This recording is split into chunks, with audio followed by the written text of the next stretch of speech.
लेकिन इधर जो एक खबर आई है वो ऐसी खबर है, खासकर नई पीढ़ी के लोगों में ऊर्जा भर दी है। जहां जहां जैसे जैसे खबर पहुंची है, लोगों ने खुशियां मना ली।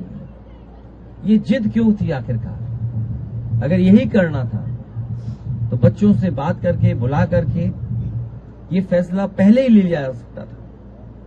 और तब ले लेना चाहिए था, क्योंकि जब बच्चों की जान गई है कईयों की, और सरकार ने खुद स्वीकार किया था कि परीक्षा का पेपर लीक हुआ है, आपने अधिकारी बर्खास्त किए, आप मैनेजमेंट के लिए लगे रहे। हालांकि कैमरे के सामने आप बोलते थे, लेकिन जैन जी की ताकत को देख करके आपको अपना मोबाइल भी टेढ़ा करना पड़ गया, और मोबाइल टेढ़ा कर करके आपको अपनी भाषा, अपना व्यवहार, अपने भाषण देना पड़ा,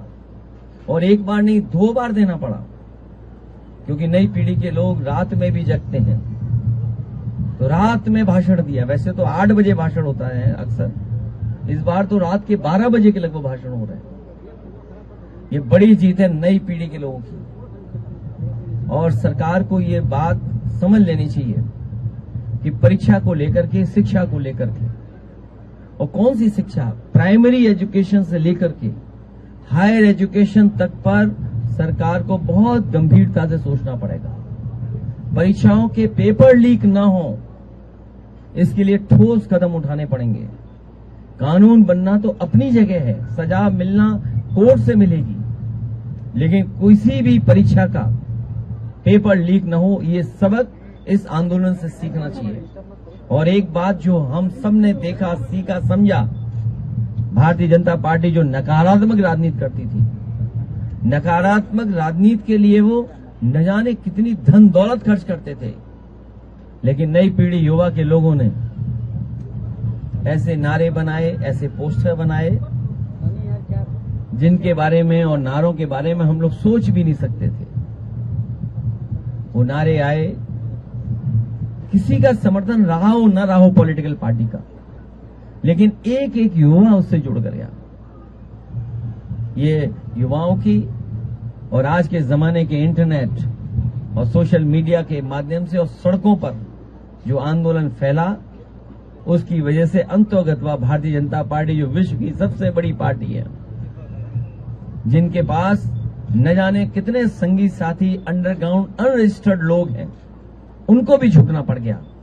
ये युवाओं की बड़ी जीत है, लेकिन इससे सभी पॉलिटिकल पार्टी के लोगों को ये सबक लेना चाहिए कि हमारे आने वाले समय में जो परीक्षाएं हों,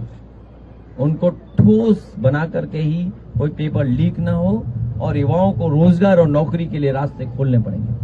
आप पे ये भी आरोप है सर कि